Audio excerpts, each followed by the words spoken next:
നാരായണം നമസ്കൃത്യ നരം ചൈവ നരോത്തമം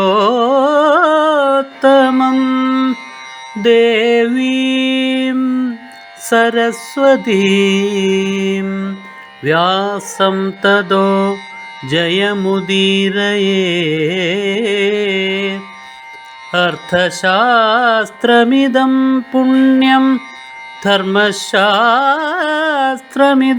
പരം മോക്ഷശാസ്ത്രമിദം പ്രോക്തം വ്യാസേനാമിതബുദ്ധിനാ.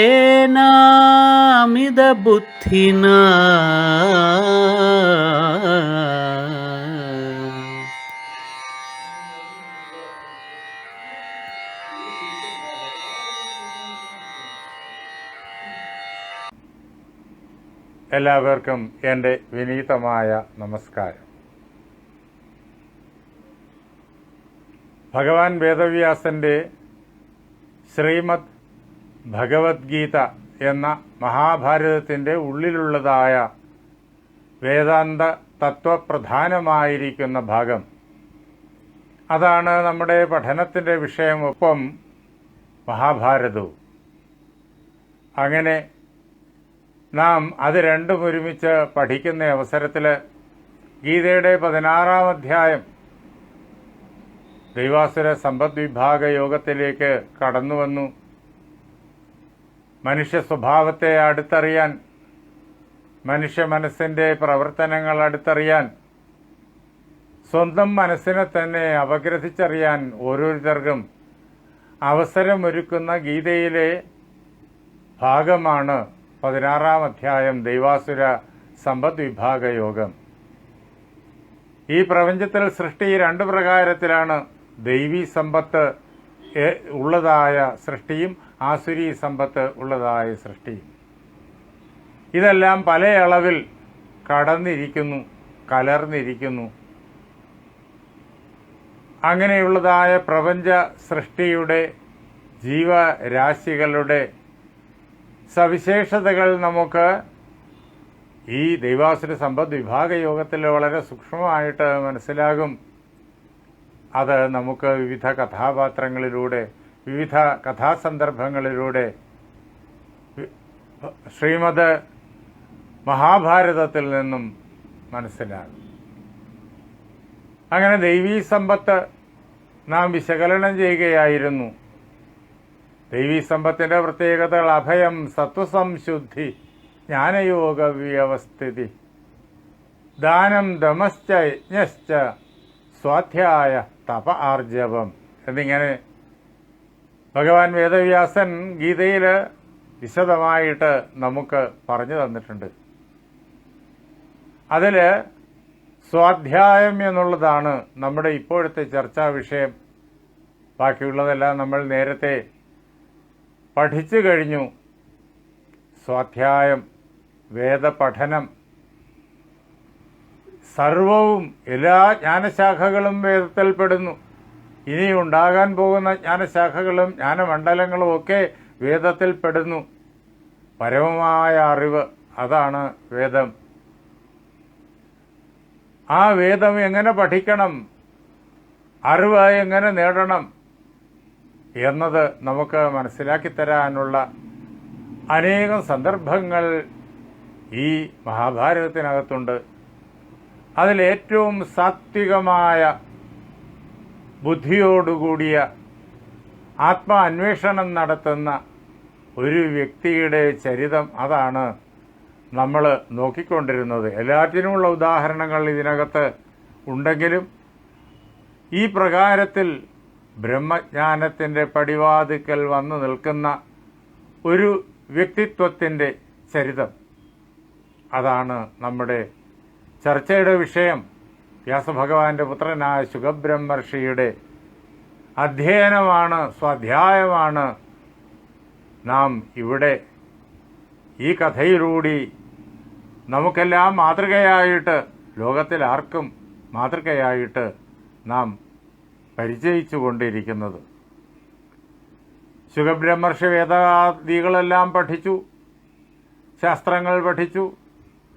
അത് കഴിഞ്ഞിട്ട് വ്യാസനിൽ നിന്നിട്ട് തന്നെ വേദാന്തശാസ്ത്രത്തിൻ്റെ എല്ലാ ശാഖകളും പഠിച്ചു. വ്യാസന് തന്നെ ബോധ്യമായി കഴിഞ്ഞു ശുകബ്രഹ്മർഷി ആത്മജ്ഞാനത്തിനുള്ള സമ്പൂർണമായിട്ടുള്ള യോഗ്യത നേടിക്കഴിഞ്ഞിരിക്കുന്നു എന്ന്.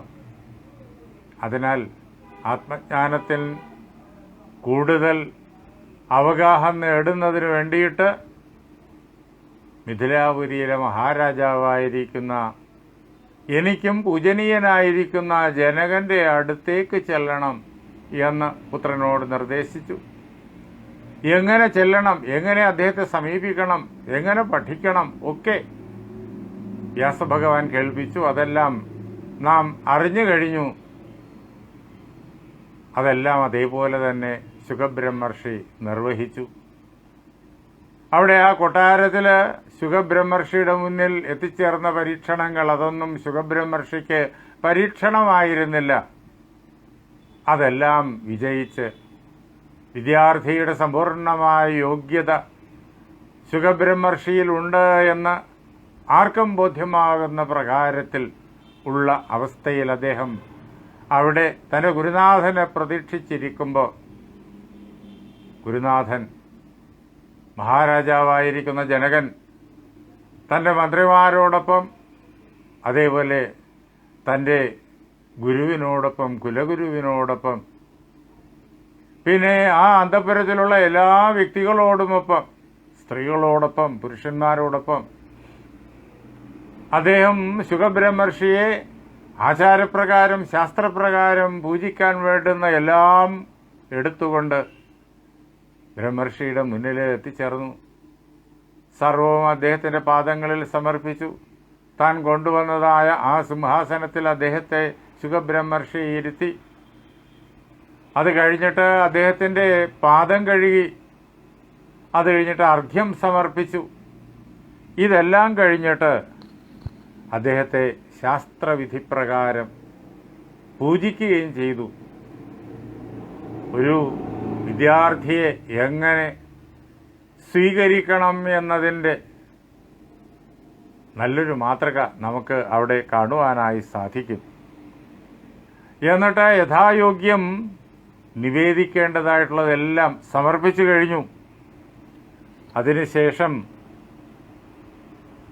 ശുകബ്രഹ്മർഷി ജനക മഹാരാജാവിനോട് സന്തോഷത്തോടുകൂടി ചോദിക്കുകയാണ്, പര്യപൃച്ഛൻ മഹാതേജ രാജ്ഞ കുശലമവ്യയം.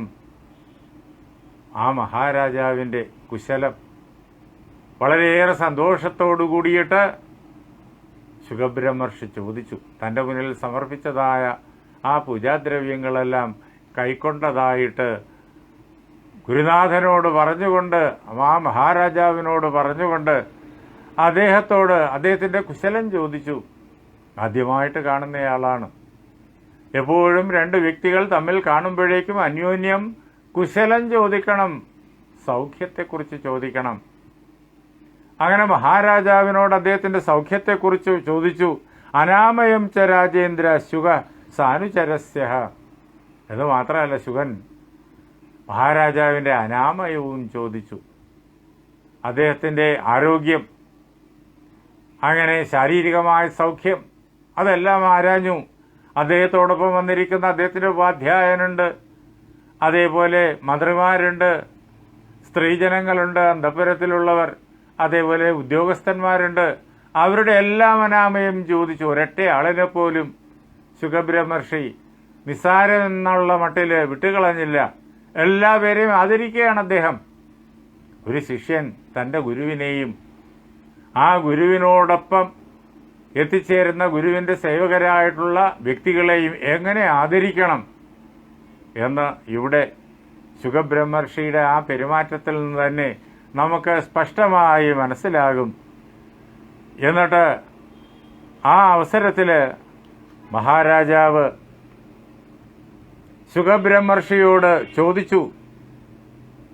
ശുകബ്രഹ്മർഷിയുടെ ആ യാത്രയുടെ ആ സവിശേഷത വളരെ ദീർഘദൂരം യാത്ര ചെയ്തു വരുന്നതാണ്. ആ യാത്രയെല്ലാം സുഖമായിരുന്നുവോ തുടങ്ങിയ കാര്യങ്ങളെല്ലാം ചോദിച്ചതിന് ശേഷം കിം ആഗമനമിത്യേവം പരിപൃച്ഛത പാർത്ഥിവ.